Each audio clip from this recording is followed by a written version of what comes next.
عاقبۃ للمتقین والصلاة والسلام علی سید الانبیاء والمرسلین وعلی آلہ واصحابہ اجمعین اما بعد فاعوذ باللہ من الشیطان الرجیم بسم اللہ الرحمن الرحیم وَإِذْ قَالَ مُوسَىٰ لِقَوْمِهِ إِنَّ اللَّهَ يَأْمُرُكُمْ أَن تَذْبَحُوا بَقَرَةً قَالُوا أَتَتَّخِذُنَا هُزُوًا قَالَ أَعُوذُ بِاللَّهِ أَن نَّكُونَ مِنَ الْجَاهِلِينَ قالوا ادع لنا ربك يبين لنا ما هي قال إنه يقول إنها بقرة لا فارض ولا بكر عوان بين ذلك ففعلوا ما تؤمرون صدق اللہ العظیم۔ یہ سورہ بقرہ کی آیت نمبر 67 سے لے کر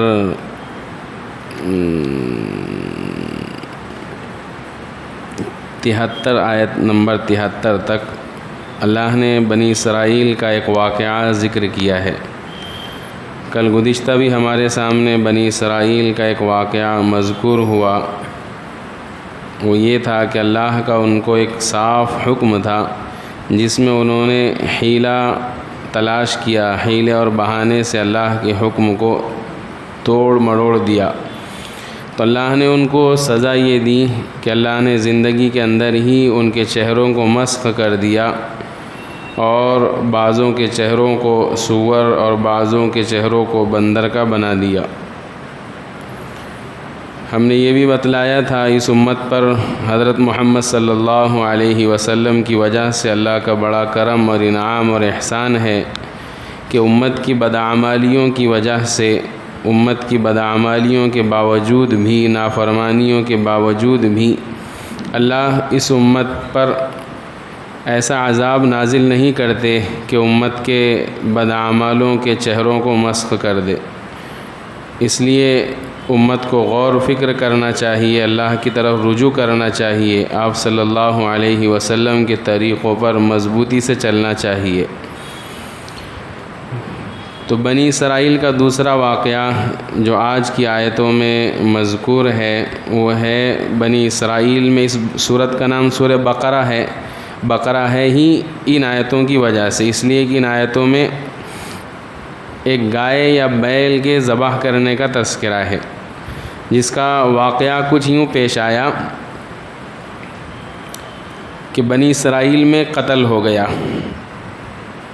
اور قاتل معلوم نہیں ہو رہا تھا کہ کون ہے، تو مقدمہ حضرت موسیٰ علیہ السلام کی عدالت میں پیش ہوا کہ ایک قتل ہو گیا ہے، قاتل معلوم نہیں ہو رہا ہے، آپ بتائیں کیا کریں۔ تو موسیٰ علیہ السلام نے اللہ کے حکم سے فرمایا کہ دیکھو، اللہ یہ فرماتے ہیں کہ تم ایک گائے کو یا بیل کو ذبح کرو، اور ذبح کرنے کے بعد اس گائے یا بیل کا حصہ اس مردے پر لگاؤ، تو مردہ زندہ ہو جائے گا اور وہ خود بتلا دے گا کہ مجھے کس نے قتل کیا، معاملہ حل ہو جائے گا۔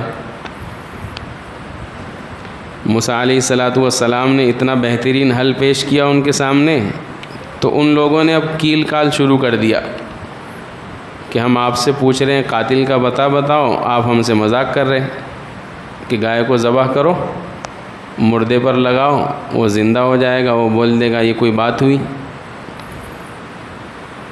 موسیٰ علیہ السلام نے انہیں سمجھایا کہ میں نبی ہوں، ویسے تو مسلمان کو بھی مذاق نہیں کرنا چاہیے کسی سے، ایسا مذاق جس میں دوسرے کو حقیر سمجھا جائے، تو میں تو نبی ہوں، میں مذاق کیوں کروں گا، میں تو تمہیں اللہ کا حکم بتلا رہا ہوں۔ تو جب انہوں نے دیکھا کہ موسیٰ علیہ السلام واقعی سیریس ہیں، تو پھر انہوں نے کہا اچھا یہ بتلاؤ کہ جو گائے آپ ذبح کرنے کے لیے کہہ رہے ہیں اس کی ذرا ہمیں تفصیل بتلاؤ کیسی ہو۔ موسیٰ علیہ السلام سے انہوں نے کہا گائے کی تفصیل ہمیں بتلاؤ۔ موسیٰ علیہ السلام نے اللہ سے پوچھ کر بتلایا انہا بقرۃ لا فارض، کہ اللہ فرماتے ہیں کہ وہ گائے جو تمہیں ذبح کرنا ہے ایسی ہو کہ نہ بہت بوڑھی ہو عمر دراز اور نہ بالکل جوان کم عمر، عوانم بین ذالک، اس کے درمیان کی ہو، فَفْعَلُوا مَا تُؤْمَرُونَ، اور ساتھ میں یہ فرما دیا کہ جو تمہیں بولا جا رہا ہے کر لو، جو تمہیں بولا جا رہا ہے کر لو، زیادہ چکر میں پڑو مت۔ لیکن بنی اسرائیل تھے وہ، جیسے اس زمانے کے لوگ بھی مولوی صاحب سے مسئلہ پوچھتے ہیں تو ایسے ہی پوچھتے ہیں، ایسا کیوں ہے تو پھر ایسا کیوں، اس کو بول دیے ناجائز ہے تو پھر بولتا ناجائز کیوں ہے، پھر بتایا کہ ناجائز اس لیے تو پھر بولتا پھر ایسا ہے تو پھر یہ ایسا کیوں۔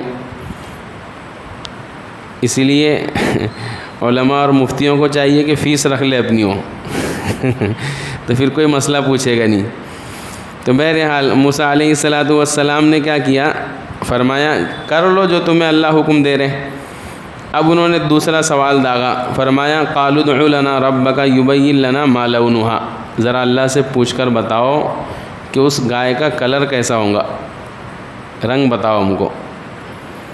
تو اللہ ہے، اللہ نے فرمایا انہا بقرۃ صفراء، گائے ہم کو جو ہونا پیلے کلر کی، پیلی کلر کی گائے ہونا، فاقع لونھا، اور پیلا کلر بھی ایسا ہو جو دیکھنے والے کو خوش محسوس ہو، دیکھنے والے کو خوشی میں مبتلا کر دے، اچھا لگے دیکھنے والے کو۔ فاقع لونھا، رنگ اس کا گہرا ہو، تسر الناظرین، دیکھنے والے کو خوش کر دے۔ اب بھی نہیں سمجھ میں آئے گا، دو سوال ہو گئے تھے ان کے۔ پھر پوچھا موسیٰ علیہ السلام سے قالوا ادع لنا ربک یبین لنا ما ہی ان البقرۃ تشابہ علینا، گائے ہمارے سمجھ میں نہیں آ رہی، ہم کو متشابہت لگ جا رہی، جہاں بھی دیکھ رہے ہم گائے ایک جیسی دکھ رہی، تو اس کو ذبح کرنا کہ اس کو ذبح کرنا، آپ ایک مرتبہ اور اللہ سے پوچھ کر بتلاؤ کہ ذرا اس کی مکمل وضاحت ہمارے سامنے کر دے۔ اور یوں فرما دیا وَإِنَّا إِن شاء اللَّهُ لَمُهْتَدُونَ، اگر اللہ نے چاہا تو ہم راستہ پا جائیں گے، ہم کو ایسی گائے مل جائے گی۔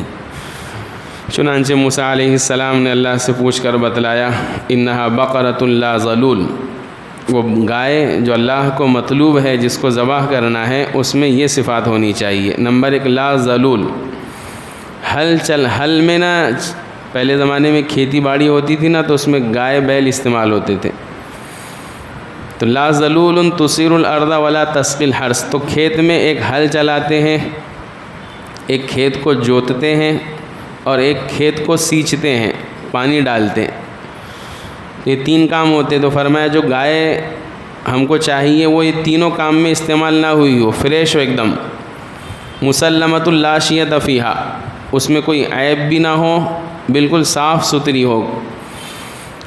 قالوا الآن جئت بالحق، بنی اسرائیل نے کہا اب آپ نے صحیح کہا ہے۔ فذبحوها، ڈھونڈے ایک جگہ ملی ان کو گائے، ایک بچہ تھا غریب، اس کے باپ کا انتقال ہو گیا تھا، ماں اور بیٹے دونوں تھے، اس کے پاس وہ گائے کا بچہ ہی تھا وہ جو اس کی کل ملکیت تھی، ابھی ہم آگے عرض کریں گے۔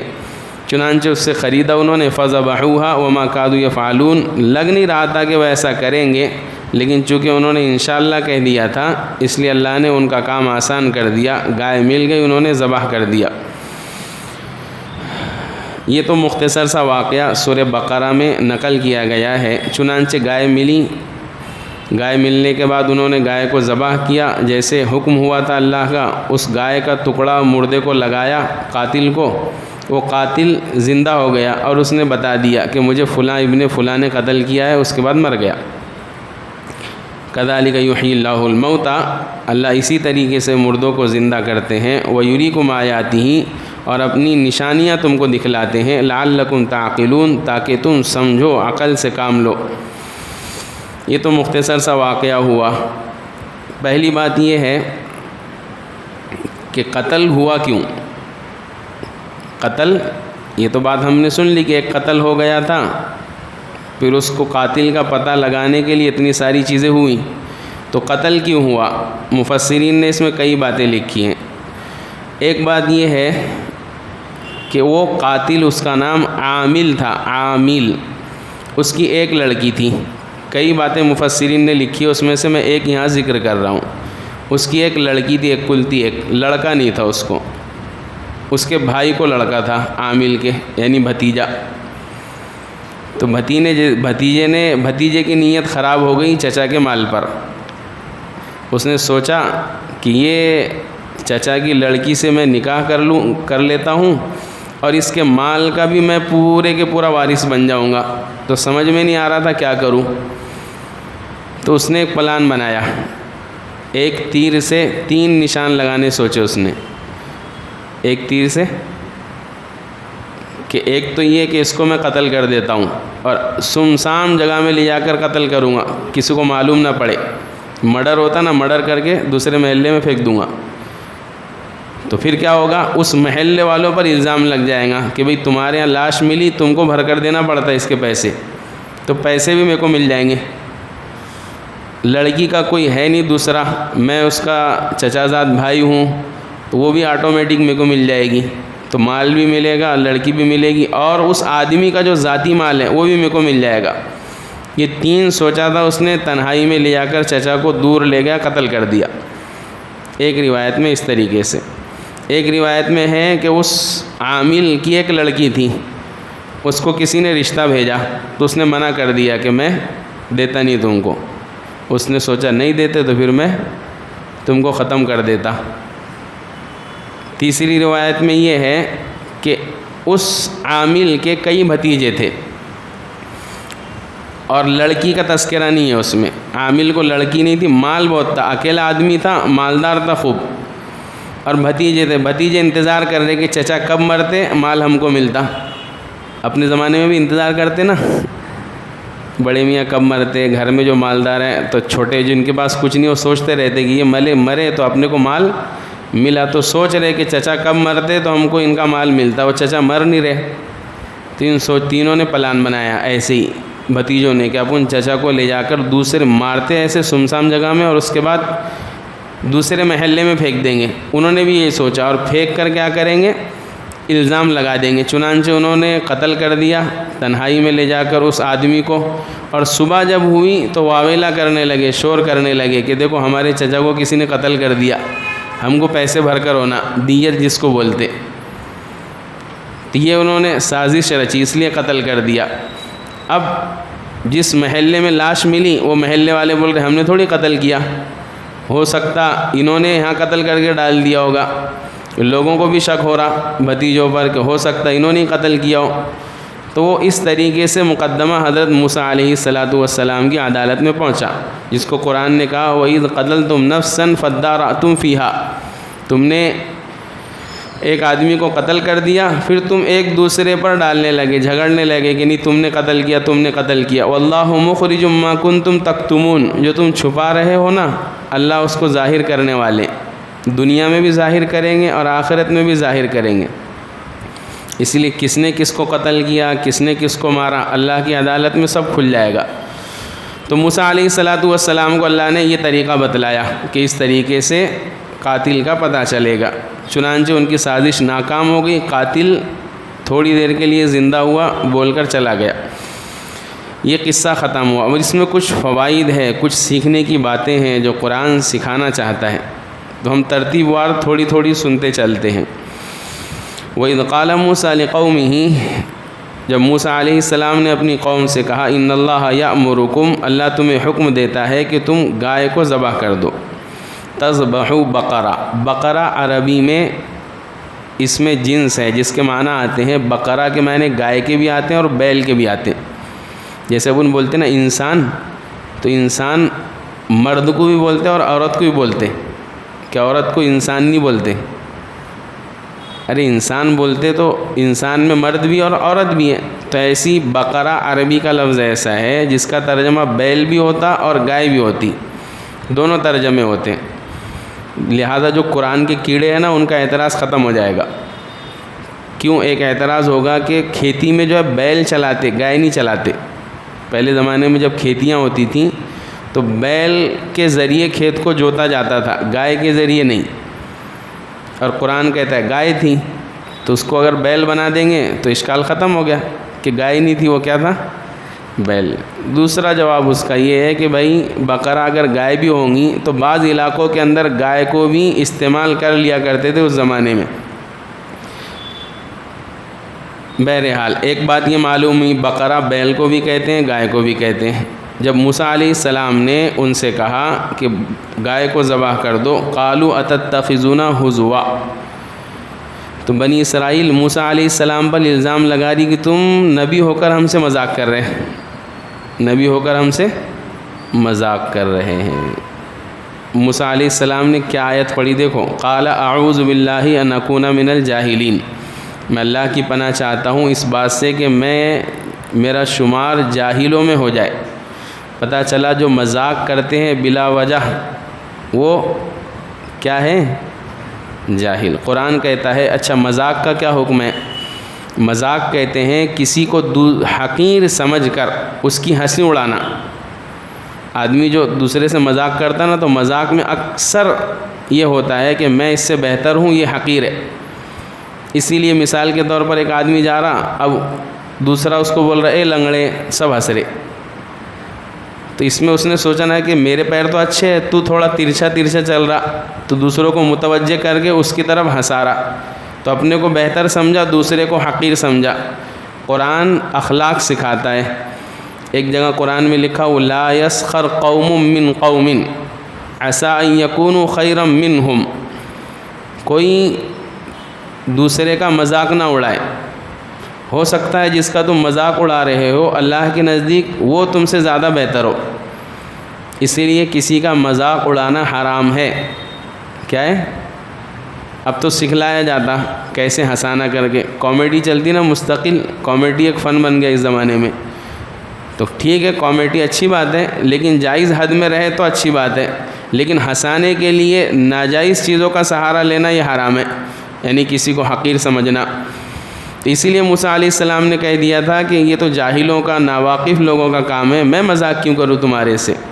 ایک تو یہ معلوم ہوا کہ مذاق کرنا حرام ہے جبکہ اس میں دوسرے کو حقیر سمجھا جا رہا ہو۔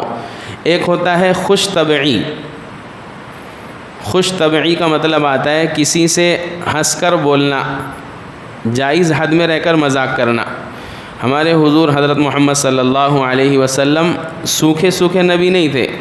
ہم جو بیان کرتے ہر دم ایسا بیان کرتے جیسے حضور ہمیشہ ٹینشن میں رہتے تھے، ہمیشہ حضور کبھی ہنستے نہیں تھے، ایسا نہیں تھا۔ حضور کی حالت ہنسنے میں بھی تھی، خوش طبعی بھی تھی، مذاق، ساری کیفیت جو ایک انسان کو پیش آتی ویسے حضور کو بھی تھی۔ اپن جب سے پیدا ہوئے جب سے ایک جیسے رہتے کیا؟ نہیں، کسی دن خوش رہتے، کسی دن غم رہتے، کسی دن روتے، کسی دن بہت زیادہ کودتے۔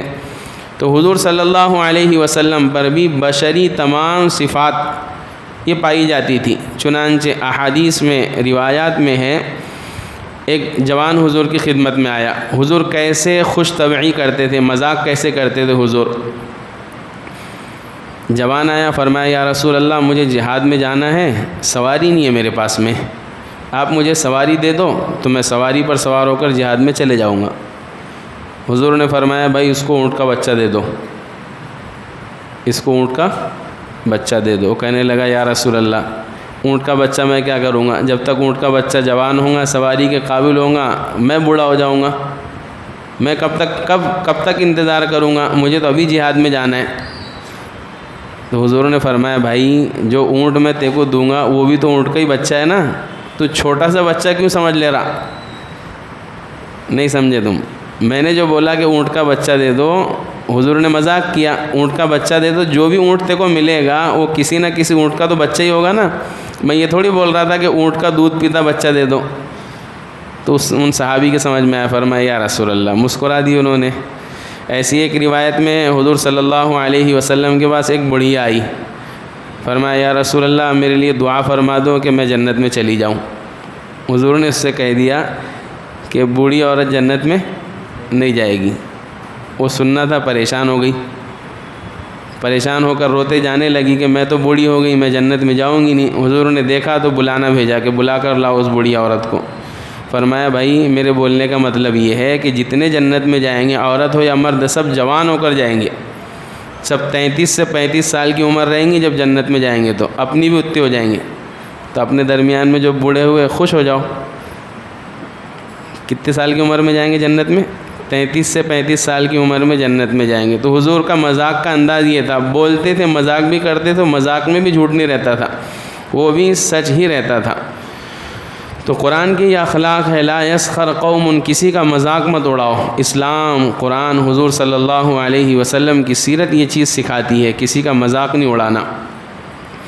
تو موسیٰ علیہ السلام نے اسی وجہ سے فرمایا تھا کہ میں مذاق کیوں کروں، اعوذ باللہ ان نکون من الجاہلین، میں اللہ کی پناہ چاہتا ہوں اس بات سے کہ میں جاہلوں میں سے ہو جاؤں، ناواقف۔ تو پتہ کریں گے مذاق کسی سے؟ ارے مذاق کریں گے لیکن حقیر سمجھ کر نہیں مذاق کریں گے، جو بات رہیں گی اسی میں مذاق کریں گے۔ اچھا، اس آیت پر سے ایک اندازہ لگاؤ، جب معاشرہ بگڑتا ہے نا تو پھر وہ عالم صاحب تو ایک طرف، نبی کو بھی نہیں گنتا۔ آپ اندازہ لگاؤ، موسیٰ علیہ السلام بہت جلیل القدر پیغمبر ہے، بڑے پیغمبروں میں شمار ہے، اور خود جلالی بھی ہے۔ موسیٰ علیہ السلام جلالی بھی ہے، لیکن قوم ایسی ملی کہ منہ پر ان کو کچھ بھی بول دیتی تھی۔ اندازہ لگاؤ جرأت کا کہ موسیٰ علیہ السلام کو کہہ رہے آپ ہم سے مذاق کر رہے۔ ارے اپن جیسے چھوٹے سے آدمی اور اپن کسی بڑے فقیہ عالم آدمی کے پاس بیٹھے اور ان سے کوئی مسئلہ پوچھے اور انہوں نے کچھ بتایا اور اپن ان کو ایسا بول سکتے کہ مول صاحب مذاق کر رہے ہمارے سے؟ نہیں سمجھ میں آ رہا، نہیں بولیں گے نا اپن کہ بھائی آپ کیسے، لیکن وہ موسیٰ علیہ السلام کو بول دے رہے کہ آپ مذاق کر رہے۔ تو علماء نے لکھا ہے، شاہ ولی اللہ محدث دہلوی رحمۃ اللہ علیہ نے لکھا ہے کہ نبی سے قطع تعلق یا نبی کی گستاخی امت میں جو پیدا ہوتی ہے 3 وجہوں کی وجہ سے، 3 باتوں کی وجہ سے امت میں نبی کی بات کی بھی اہمیت نہیں رہتی۔ وہ بنی اسرائیل میں پہلے تھی، اب امت محمدیہ میں آ گئی۔ ہونا تو یہ چاہیے جیسے صحابہ کو سکھلایا گیا کہ جب حضور ہوں تو حضور کے سامنے آواز بلند مت کرو، لا ترفعوا اصواتکم فوق صوت النبی، حضور کے سامنے آواز بلند نہیں کرنا۔ تو صحابہ جب بھی حضور رہتے تھے بالکل خاموش، اتنے آہستہ سے بولتے تھے بعض مرتبہ کہ حضور کو پوچھنا پڑتا تھا کیا بول رہے، ڈبل بولو، ڈر کے مارے کہ کہیں ایمان سلب نہ ہو جائے۔ یہ ادب سکھلایا کہ جب اپنے سے بڑے سے بات کرو تو اونچی آواز میں نہیں، دبی ہوئی آواز میں بات کرو۔ تو نبی تو قوم کے سردار، قوم کے قائد، قوم کے سب سے بڑے فرد ہوتے تھے، لیکن یہ بنی اسرائیل نبی کو بھی نہیں گن رہی۔ کیا وجہ پیش آئی؟ نمبر 1، جو گستاخی کا مادہ امت میں پیدا ہوتا ہے اس کی ایک بنیادی وجہ یہ رہتی ہے بے خبری، کہ آدمی کو نبی کا، امتی کو نبی کے بارے میں صحیح خبر نہیں رہتی۔ جیسے آج بھی امت محمدیہ کا بھی یہی حال ہے کہ حضور صلی اللہ علیہ وسلم کا کیا مقام ہے، حضور صلی اللہ علیہ وسلم کی بات کی کتنی عظمت ہے، لوگوں کو نہیں معلوم۔ اسی لیے جب لوگوں کو مسئلہ بتلاؤ، میں نے خود کانوں سے سنا تو لوگ یہ کہہ دیتے کہ یہاں شریعت کو مت لاؤ۔ کیا بول دیتے ہیں؟ ہمارے آپسی گھریلو معاملات ہیں، اس میں قرآن حدیث کو مت لاؤ۔ حضرت عمر رضی اللہ عنہ، حضرت عبداللہ ابن عمر رضی اللہ عنہ نے دسترخوان پہ کھانا آ گیا 2 قسم کا، تو اس پر سے اپنے بیٹے کو کچھ کہا، اس طریقے کی کچھ حدیث ہے۔ تو بیٹے نے کہہ دیا کہ نہیں، حضور صلی اللہ علیہ وسلم کے بولنے کا مطلب یہ نہیں تھا، یہ تھا۔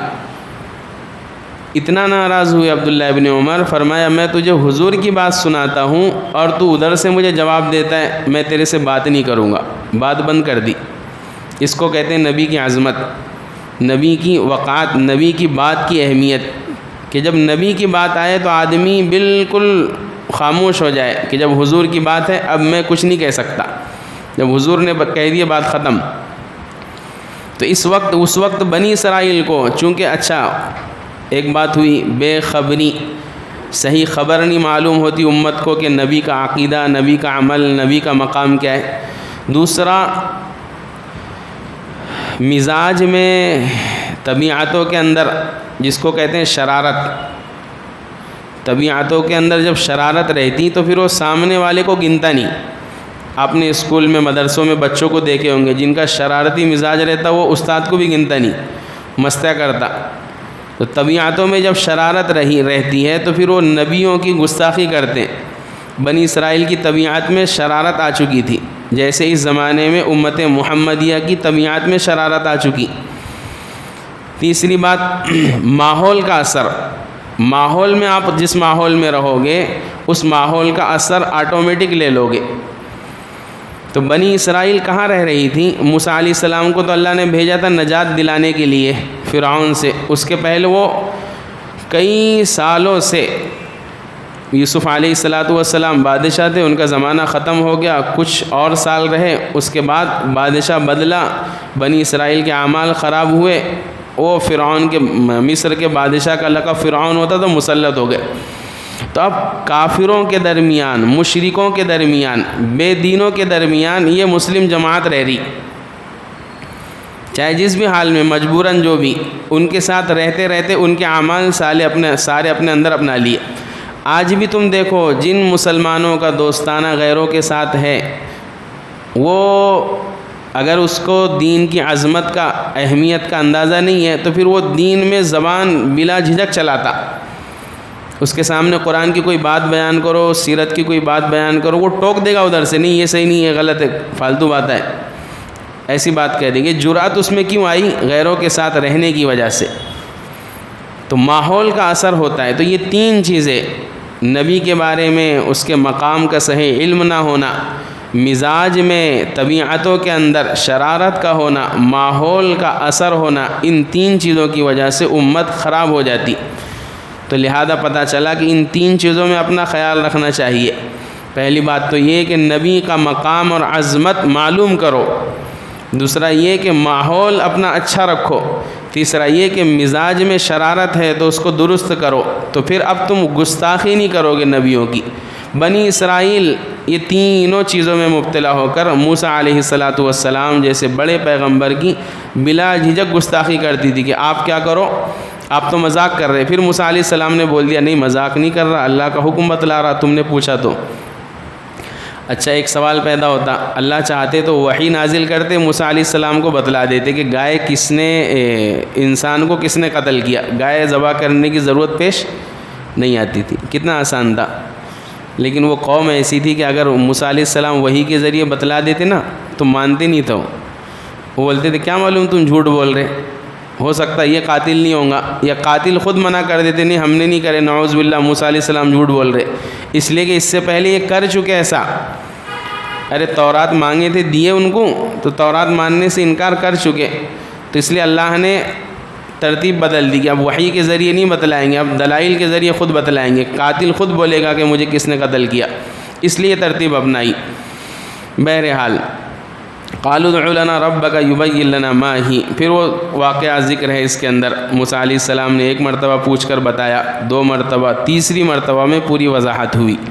اس سے یہ فائدہ ملتا ہے کہ جن چیزوں کے اندر بہت ساری چیزیں دین کی ایسی رہتی کہ وہاں ڈیپ میں جانے کی ضرورت نہیں ہے، ڈیپ میں جانے کی ضرورت نہیں ہے، اندر کھوج لگانے کی تحقیق، بلا وجہ تحقیق یہ پسندیدہ نہیں ہے۔ بلا وجہ تحقیق، ایک تو وجہ ہوتی ہے کہ بھئی مجھے مسئلہ نہیں معلوم ہے پوچھو، اب مسئلہ معلوم ہے بلا وجہ اس کی تحقیق، یہ مسئلہ ایسا ہی کیوں ہے، یہ منع ہے شریعت میں۔ اس طریقے سے نہیں، حضور صلی اللہ علیہ وسلم نے بیان کیا مسلمانوں پر حج فرض ہے۔ ایک صحابی نے فرمایا یا رسول اللہ اس سال کے ہر سال؟ حضور خاموش رہے، پھر فرمایا مسلمانوں پر حج فرض ہے۔ پھر صحابی پوچھ رہے ہر سال فرض ہے کہ زندگی میں ایک بار؟ حضور صلی اللہ علیہ وسلم نے بعد میں فرمایا کہ اگر میں یوں کہہ دیتا نا کہ ہر سال فرض ہے تو پھر ہر مسلمان پر حج ہر سال فرض ہو جاتا۔ اگر میں کہہ دیتا کہ حج ہر سال فرض ہے تو پھر حج ہر سال مسلمانوں پر فرض ہو جاتا۔ پھر تنبیہ کی حضور نے صحابی کو کہ ایسے بلا وجہ پوچھا مت کرو، جتنا میں بتا رہا ہوں اتنا سن لیا کرو، اس کے آگے بلا وجہ سوال مت کیا کرو۔ تو اس سے پتہ چلا کہ دین کے اندر بلا وجہ، بلا کسی تحقیق کے جان بوجھ کر ڈیپ میں جانے کی کوشش کرنا، ہر چیز کی حکمت معلوم کرنے کی کوشش کرنا، یہ فضول ہے۔ اس لیے کہ ہماری عقل اس لائق اور اس قابل نہیں ہے کہ دین کی تمام حکمتوں کو سمجھ سکے۔ اس لیے جہاں سمجھ میں نہیں آ رہا تو قرآن کی آیت پڑھ لیں، آمنا صدقنا، ہم ایمان لائے، ہم نے سچ جانا، ہمارے سمجھ میں آؤ کہ مت آؤ۔ یہ صحابہ والی صفت، ہر بات حضور سے تفصیل سے نہیں پوچھتے تھے، معلوم کر دیا حضور نے بتلا دیا، ایمان لے آئے بس۔ تو ایک بات یہ معلوم ہوئی، اچھا پھر کیا ہوگا اگر پوچھو گے نا تو پوچھو گے تو پھر اللہ بھی کیا کرتے ہیں، جب تم بار بار پوچھو گے تو پھر اللہ بھی کیا کرتے ہیں پھر پہلے، اسی لیے حدیث میں ہے کہ اگر بنی اسرائیل اللہ نے جب فرمایا کہ گائے ذبح کرو اور اس طریقے سے مردے پر لگا دو، بول دے گا، کوئی بھی گائے اگر وہ پکڑ کر ذبح کر دیتے تو کام ان کا ہو جاتا تھا، کوئی بھی گائے پکڑ کر ذبح کر دیتے لگا دیتے کام ہو جاتا، لیکن انہوں نے سوال کر کے رنگ بڑھایا، پہلے کیا کرا کہ اچھا رنگ بتاؤ، تو اللہ نے بھی کیا کیا، پیلا رنگ، پیلی گائے لاؤ۔ بعض مفسرین نے لکھا ہے کہ پیلی ہی گائے کیوں بولے اللہ نے، لال بھی بول سکتے تھے، کیوں بولے؟ اور دوسرا یہ کہ گائے ہی کیوں بولے، بیل ہی کیوں بولے، دوسرا کوئی جانور کیوں نہیں بولے، بکرا کیوں نہیں بولے؟ سوچنے کی بات ہے۔ اس لیے سوچنے کی بات ہے کہ جب بنی اسرائیل کو فرعون سے نجات ملی، موسیٰ علیہ السلام تورات لانے گئے تو قوم نے کیا کیا، سامری جادوگر نے کیا کیا، وہ جو زیورات رہ گئے تھے فرعونیوں کے بنی اسرائیل کے پاس، انہوں نے کہا کہ دوسرے کا مال ہے کیا کریں گے، لاؤ اس کو جلا دیتے۔ سب نے وہ سونا جمع کیا، اب وہ سامری نے کیا کیا، اس کو بچھڑا بنا دیا، بچھڑا کہتے ہیں وہی گائے یا بیل کا بچہ، وہ بنا دیا۔ تو سونے کا کلر کون سا رہتا، سنہری رہتا نا۔ تو بنی اسرائیل کے دل میں گائے کی عظمت پیدا ہو گئی تھی، اس لیے کہ ایک لمحہ یعنی 40 دن انہوں نے گائے کو اپنا معبود بنا کے رکھا تھا، جب تک موسیٰ علیہ السلام کوہ طور پر تھے، انہوں نے اپنا رب کس کو بنا کر رکھا تھا، گائے کو۔ تو اللہ نے گائے کا انتخاب کیا کہ جس کو تم نے معبود بنایا تھا نا وہ اس قابل نہیں ہے، اپنے ہاتھ سے ذبح کرو اس کو۔ دوسرا سنہری کلر بھی اس لیے لایا تاکہ اور زیادہ مناسبت ہو جائے اس میں، کہ گولڈن کلر، گولڈ کو تم پوجا کر رہے تھے نا، تو گائے بھی ہم نے ایسی کلر کا انتخاب کیا کہ گہری پیلی ہو، بالکل سونے کی طرح نظر آنے والی ہو، اسی کو اپنے ہاتھ سے ذبح کرو تاکہ دل سے وہ خیال اور وہ اثر بھی نکل جائے جو دوسرے کو معبود بنانے کی وجہ سے پیدا ہوا تھا۔ یہ کچھ فوائد تھے۔ بہرحال اس کے آگے کے کچھ فوائد اس واقعے میں اور ہیں جس کو انشاءاللہ ہم کل نقل کریں گے۔ اللہ سے دعا ہے کہ اللہ ہمیں کہی سنی باتوں پر عمل کی توفیق عطا فرمائے۔ سبحان اللہ بحمدہ، سبحانک اللہم وبحمدک، ونشہد ان لا الہ الا انت